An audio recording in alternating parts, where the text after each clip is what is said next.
Eu esqueci-me de fazer o unmute. Então, eu estou a dizer que para os que acabaram de entrar, estamos a ler o anexo do Código Penal, anexo 16. Vamos ler o anexo 15, vamos continuar para o anexo. Estamos no anexo 16. Sim.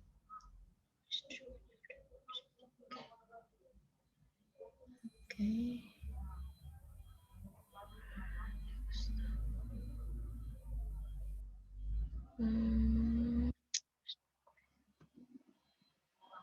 Vou tentar fazer o comportamento quase possível. Não sei se eu vou conseguir. Então, acho que não dá. Então, continuamos. Então, estamos no parágrafo 1, 2, 3, 4, 5, quinto parágrafo. Então, aqui está a dizer que a pena de multa é fixada em dias, permitindo-se assim uma melhor adaptação à culpa do agente e às suas condições econômicas, variando o valor fixado para cada dia de multa em função da situação econômica e financeira do condenado e dos seus encargos pessoais. Então, acabamos de dizer que se o tribunal ou o Estado se encontre... o que está a acontecer aqui? Não sei. Okay. Se encontre numa situação em que a pena aplicável está em alternativa, então, nesse caso, o tribunal ou o Estado tende a aplicar uma pena não privativa de liberdade, e um dos exemplos é a multa. E nesse parágrafo está a dizer que a pena de multa é fixada em dias, ou seja, é contada em dias. Então, por exemplo, como se diz, o juiz pode dizer que é punido com a pena de multa de, por exemplo, 10 dias, 30 dias ou qualquer coisa assim, mas esses dias vão ser contados, aqui está a dizer que segundo as condições econômicas do agente e dos seus encargos pessoais. Então, o juiz vai, como se diz, vai calcular para cada dia de multa, se cada dia é $1 ou $2 ou qualquer coisa assim, e a pessoa tem de pagar a multa segundo esses dias. E continuamos, então, por outro lado, a fim de se diferenciar a pena de multa como pena principal como pena principal da multa substitutiva da pena de prisão, são estabelecidas diferentes regras de conversão da multa em dias de prisão, no caso do não cumprimento do pagamento da multa. Então, aqui está a dizer que, então, acabamos de dizer que a pena de multa é fixada em dias, mas aqui está a dizer que se a pena de multa é como pena substitutiva da pena de prisão, então as regras vão ser diferentes, e as regras para a conversão da multa como se diz, em dias de prisão. Então, por exemplo, se o juiz decidir que a pessoa tem de pagar a multa fixada em dias tal, mas essa pessoa, como se diz, se essa pessoa não tem capacidade ou não tem, economicamente a pessoa não é capaz de pagar as multas, então essas multas podem ser convertidos em dias de prisão, mas as regras vão ser diferentes e vamos considerar, nós vamos ver essas regras em frente nos artigos, mas agora só para dar uma noção de que uma pena de multa são fixadas em dias e se essa pena de multa é como pena principal e são diferentes, as regras são diferentes se essa pena de multa vão ser convertidas em pena de prisão, se essa pessoa não é capaz de pagar a multa que o juiz ou que o tribunal decidiu. Sim?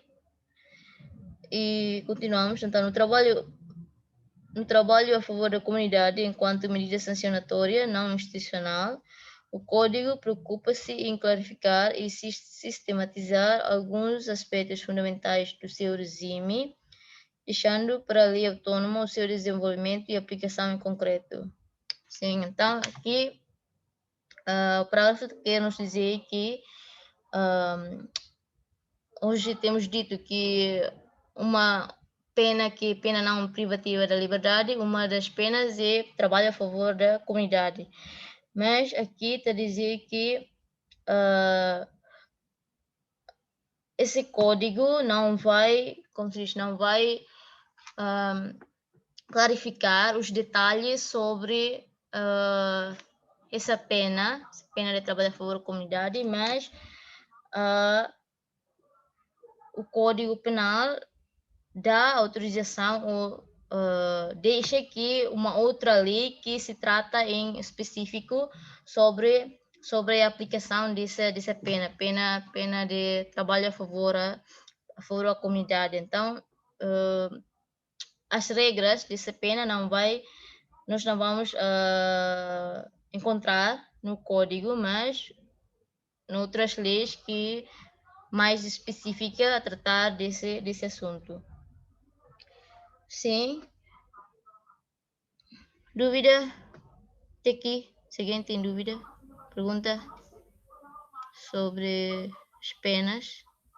Penas de não privativa de liberdade e pena privativa de liberdade. Se alguém tem pergunta, vocês podem fazer à vontade. Sim? Não? Não? Sim? Gregório, queres fazer pergunta?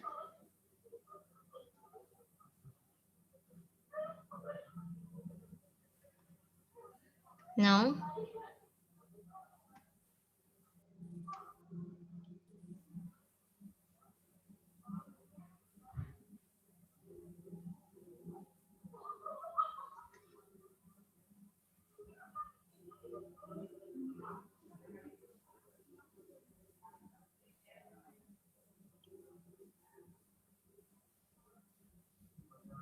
Gregório quer fazer pergunta ou não? Se sim, peço imensa desculpa, mas não estou a ouvir nada.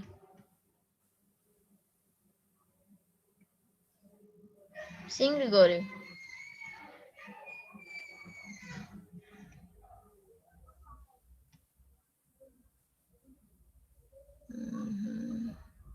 Ok. Então vamos continuar. Então, continuamos para outro parágrafo. Então, aqui está a dizer que já a pena de prisão deve apenas ser aplicada quando todas as instantes se revelem inadequadas para atingir os objetivos de prevenção e reprovação. Estabelece-se uma duração mínima de 30 dias e máxima de 25 anos para a pena de prisão, podendo no limite máximo ser aumentado 30 anos nos casos especialmente previstos na lei. Então, esse parágrafo ainda tem relação com os parágrafos anteriores, então Isso aqui também está a referir-se para aquele princípio que já temos estudado nas aulas anteriores sobre o princípio do último recurso ou último rácio. Então, aqui está a dizer que se...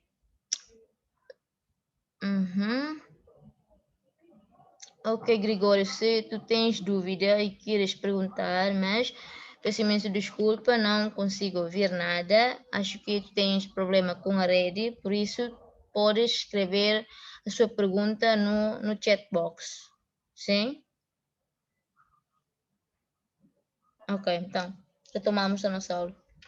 Então, estava a falar sobre o princípio do último recurso e o último rácio, em que se refere-se a situações em que o juiz, como já tenho dito antes, em que o juiz ou o tribunal se encontra numa situação em alternativa, então o juiz tem de, se ainda há alternativa, além da prisão, além da pena privativa de liberdade ou pena prisão, o juiz tem de escolher essa alternativa que é mais favorável ao arguido. Então, o que significa? Significa que a pena de prisão só pode aplicar caso já não há mais alternativa para outras penas ou caso o juiz, ao decidir, como se diz, o juiz não pode aplicar outras penas, ou seja, só uma única escolha, que é pena prisão. Então, é essa pena que o juiz vai aplicar, mas se caso ainda há outras alternativas ou outras escolhas, o juiz tem de escolher essas outras para além de pena de prisão. Por isso que dizemos que o direito penal ou a pena é o último recurso ou último rácio. Significa que esse aí é o último, desde que não há mais outras escolhas ou outras alternativas, então o juiz tem de escolher, tem de aplicar a pena de prisão para o arguido. Mas no caso, se ainda haja outras escolhas ou outras alternativas, o juiz nunca pode aplicar já uma pena de prisão ao arguido. E esse artigo também está a dizer que está a falar sobre a duração da pena de prisão, pelo que no mínimo é 30 dias e no máximo 25 anos, mas há uma exceção nesse código, em que há alguns casos que a pena de prisão pode ir até 30 anos. Então, acho que nos casos de crimes contra a humanidade. Então, nós vamos ver depois, nós vamos ver os artigos sobre crimes contra a humanidade.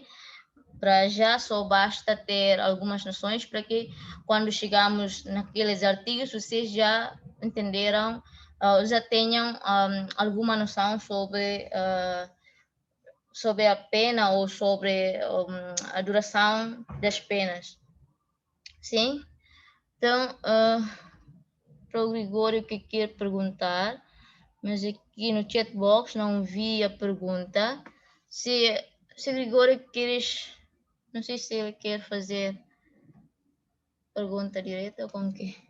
ok, já vi. Professora, por explicar a diferença entre a medida de segurança e a medida de correção. Medida de correção. Acho que medida de correção, mas nunca ouvi isso. Vou ver.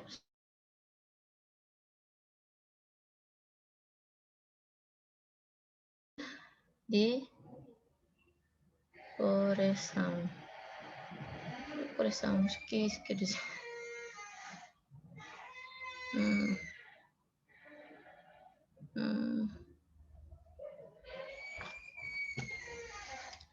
O que tu queres dizer com medida de correção, Gregório? Onde apanhaste esse conceito? Sim, Gregório. Estás a ouvir?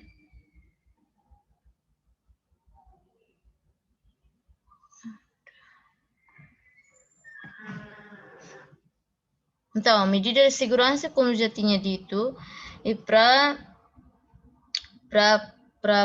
aplicar às pessoas que estão com o estado de perigosidade ou pessoas que são perigos para a sociedade ou para a comunidade. Então, essas pessoas podem ser Emma Bullock ou podem ser os menores que cometem os crimes ou podem ser outras pessoas que estão no estado de, como se diz, no estado de bêbados ou pessoas que estão no estado de, vamos dizer que estado de estresse ou estão fora de controlos para, como se diz, para prevenir se essas pessoas a cometer mais crimes ou para essas pessoas não ofender outras pessoas, porque essas pessoas, a lei considera-se que essas pessoas são perigos, por isso eles têm de estar, como se diz, têm de meter as pessoas numa medida de segurança para como se diz, para que como se é para os bêbados, para que esses bêbados voltar a ter um estado normal e se para uma pessoa que está fora de controle também, mas para os anomalias psíquicas ou hemabula, como se diz, os tribunais podem até decidir que essas pessoas obtenham tratamento ou tratamento psíquico ou qualquer coisa para que as pessoas não possam fazer mais alguns actos ou alguns não possam ser perigos a outras pessoas na sociedade. Mas medida de correção, não sei como se diz, o que tu queres dizer isso, mas se estamos a falar sobre correção, então é para corrigir os atos das pessoas e nesse caso acho que medida essa correção, não sei se é uma medida ou não, e eu não sei o que tu estás a querer referir, mas vou tentar explicar pelo que sei. Então acho que se o tribunal ao aplicar uma medida que é para fazer correção ou para corrigir as pessoas, não é só essa medida ou sim, essa medida não é só aplicável aos anomalias psíquicas ou aos bêbados ou aos menores, mas também para outras pessoas que cometem os atos que estão estão em contrário com a lei ou que estão a cometer algum crime. Então, e para corrigir os seus atos, né? E essa correção, acho que já tenho explicado, está relacionado com uma das finalidades da pena, que é para educar, ou educação, ou medida que para educar a pessoa para não cometer mais crime e para educar a sociedade de que o acto que aquela pessoa ou aquele arguido, aquele criminoso está a fazer não é bom, ou esse acto está a contrariar a lei. Se alguém cometer mais esse acto, vai ser punido. Acho que é isso que se fala sobre correção, mas não sei se consigo responder a sua pergunta ou não. Então, a diferença é que a medida de segurança aplica-se à pessoa que está aplica-se à pessoa por causa da perigosidade, enquanto correção aplica-se não só porque a pessoa é perigo, mas para outros também por causa de porque eles estão a cometer algum erro ou algum acto que não está de acordo com a lei, que a lei proíbe. Sim? Sim, Gregório? Sim, não? Ok, ok. Se caso tu ainda tens alguma dúvida em relação à sua questão, tu pode, acho que porque tens problema com a rede, tu pode escrever na caixa de mensagem ou no chat box. E se alguém tem mais dúvidas, senão nós vamos continuar.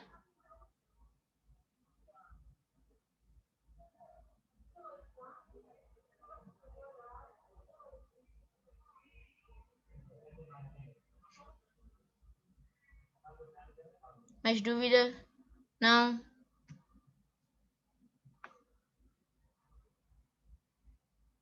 Sim, não, sim. Vocês estão a acompanhar ou não?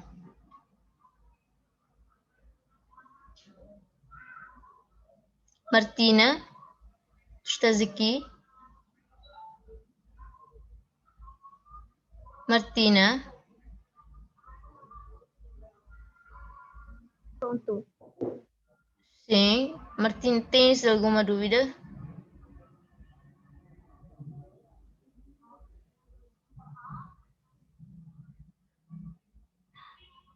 Oh, meu Deus.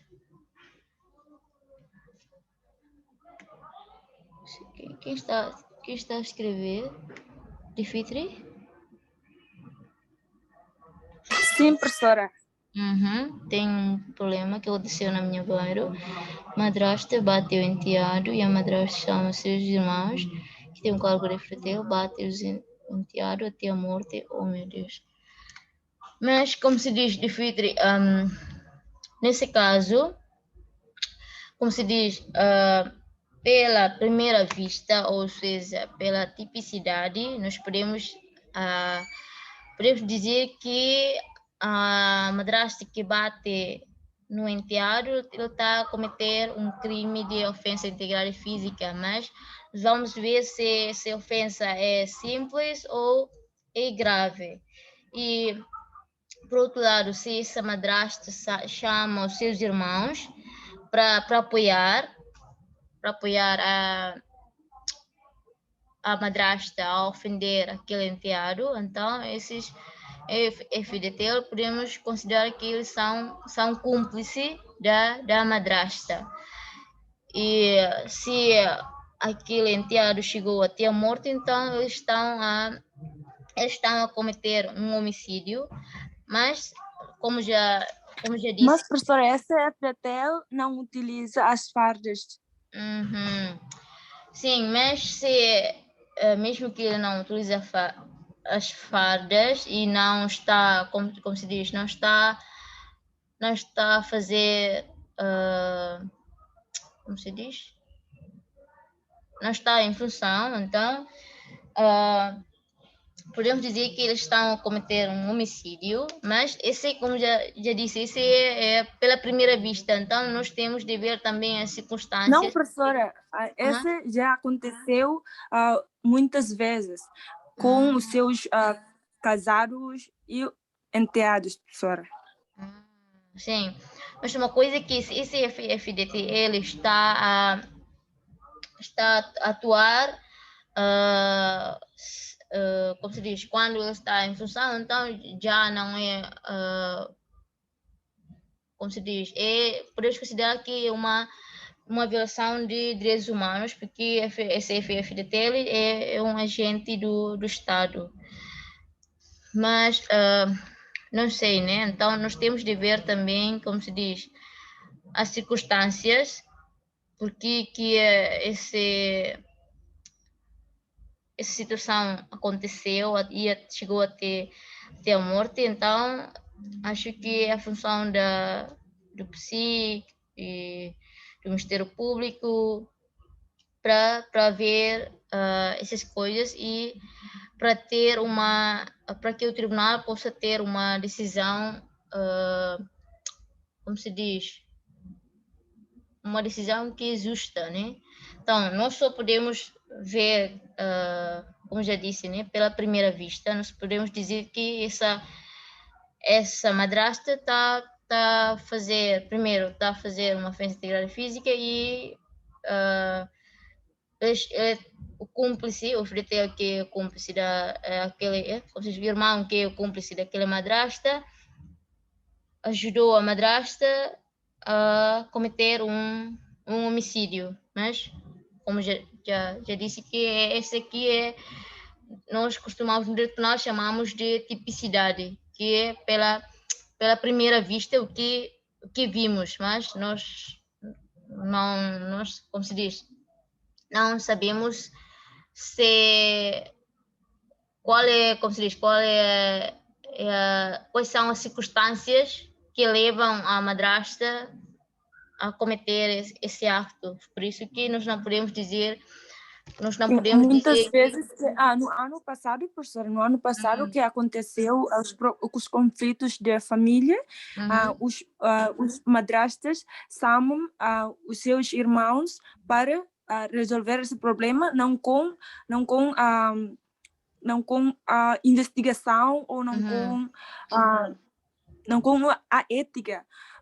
Por isso, quando os FDTs ameaçam os seus casados que tiro, professora. Sim. Meado com tiro. Mas vocês, como se diz, a DFITRI pode ajudar essas pessoas, como se diz, no ano passado, se eles levaram, como se diz, eles foram ameaçados pelo FDTL com arma, então vocês podem apresentar queixa para a PDAZ, porque está a fazer uma violação de direitos humanos.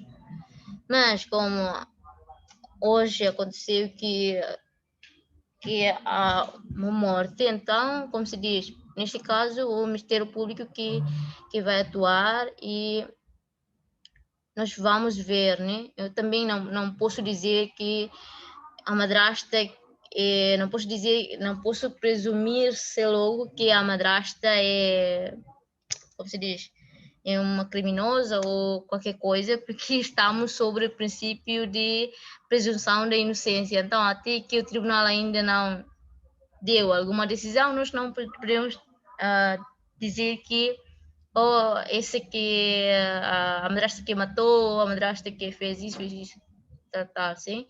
Por isso que eu disse que pela primeira vista podemos dizer que a madrasta está a fazer isso. Mas, como se diz, há mais alguns pressupostos para determinar se a madrasta possa ser punida ou não. Então ainda falta ilicitude, culpa, se é dolo, negligência, se há erro ou não, e as circunstâncias, e tem de ver tudo isso para decidir se ela é culpada ou não, e qual é a pena que a madrasta vai receber. Mas para já nós só podemos dizer pela primeira vista que ela tá a fazer isso, mas não é da nossa competência, mas competência do Ministério Público, do PSIC, para fazer a investigação, e depois da investigação que eles vão ver se ela é culpada ou não, porque estamos só ao princípio de presunção da inocência. Sim? Nós não podemos dizer que a pessoa é culpada antes de o juiz decidir se ela é culpada ou não. Sim, no anterior já está na cela 72 a hora, professor.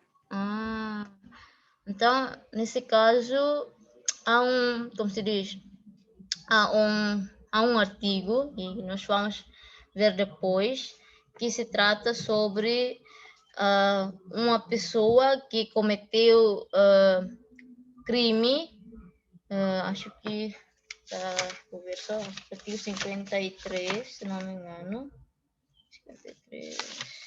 Sim. Reincidência. Então, o juiz vai ver também esse caso para aplicar também a senhora, porque ela cometeu outros crimes antes, chegou a ter detido, assim, então, mas essa residência faz com que o juiz vai agravar a pena da pessoa, mas como já disse, que nós, porque falamos pelo que vimos, né? Então nós podemos dizer assim, mas tudo é a competência do Ministério Público e psíquico, que eles que vão fazer a investigação e eles que vão ajudar o tribunal a decidir sobre este caso. Mas o que importa é que o Difitri pode ajudar aquele vizinho como se diz, para que eles possam colaborar com o Ministério Público, ou com as polícias ou qualquer coisa, e eles têm de dizer a verdade e, como se diz, apresentar as provas. Sim, acho que é isso, só isso que nós podemos fazer. Nós não podemos fazer mais disso porque não é da nossa competência. Sim, Difitri. Tá bom, professora, obrigada. Sim. Acho que isso. Ainda temos 6 minutos. Se alguém quer fazer mais perguntas.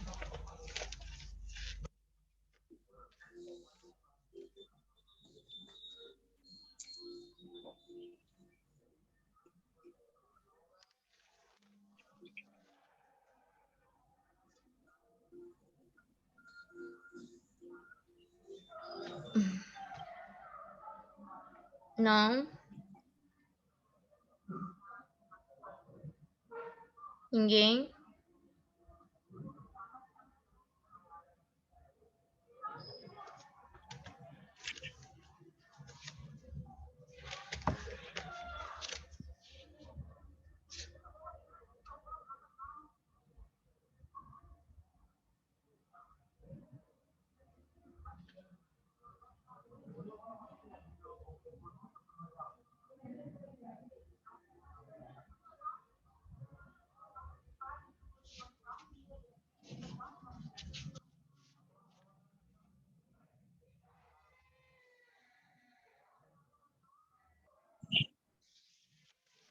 Sim, não.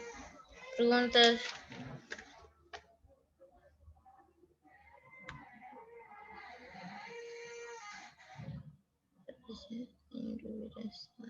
Uhum. Senão nós vamos continuar mais com um parágrafo e terminamos, sim? Então, continuamos. E está a dizer que o horário da reinserção social do delinquente é o instituto da suspensão da execução da pena de prisão aplicável nos casos em que a medida da pena, em concreto, não seja superior a 3 anos e as exigências de prevenção de futuros crimes não obstem o seu cumprimento. A suspensão da execução da pena de prisão pode ser condicionada ao cumprimento de deveres ou regras de conduta ou sujeita ao acompanhamento pelos serviços de reinserção. Então, como se diz?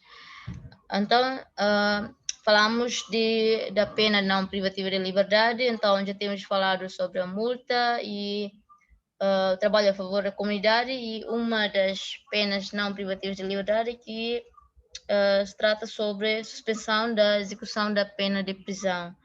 Então, aqui o parágrafo quer dizer que a suspensão só se aplica nos casos em que a pena concreta para o crime que a pessoa cometeu não seja superior a 3 anos e que o tribunal vê que não há mais exigências para que essa pessoa cometer mais outros crimes no futuro. Ou seja, podemos dizer que nos casos em que uma pessoa,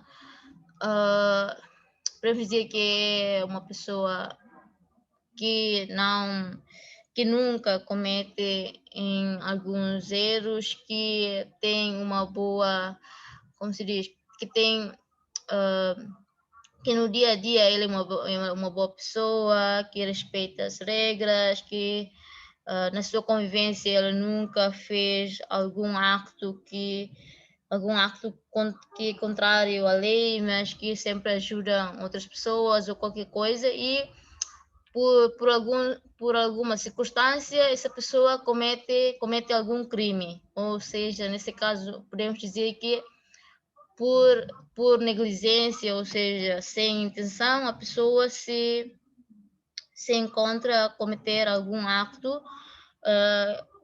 que contraria a lei, ou por exemplo, se essa pessoa não por intenção, ela debate noutra pessoa ou está a cometer por exemplo, uma ofensa à integridade física simples. Então, vimos que crime de ofensa à integridade física, crime de ofensa à integridade física simples, a pena aplicável não seja superior a 3 anos. E então, e há também alternativa de multa. Então, nesse caso, o juiz, ao decidir, o juiz, ao ver as circunstâncias da pessoa, a ver o comportamento da pessoa na sociedade, que a pessoa é uma pessoa boa, então o juiz decide não dar uma pena de prisão nem pena de multa. Então, acabamos de falar que se o juiz se encontra em alternativa de pena de privativa de liberdade e não privativa de liberdade, o juiz tem de escolher o segundo, que não privativa de liberdade. Então, para esse caso, o juiz tem de escolher uma multa. Mas, porque o juiz, ao ver o comportamento do agente e tal, o juiz não vai aplicar nem uma pena de multa, mas só, por exemplo, uma suspensão. Então, suspensão quer dizer que o juiz decide que a pessoa é punida com pena de prisão, por exemplo, 1 ano, mas com suspensão. Significa que a pessoa não vai diretamente à prisão, mas a pena suspende-se. Então, o juiz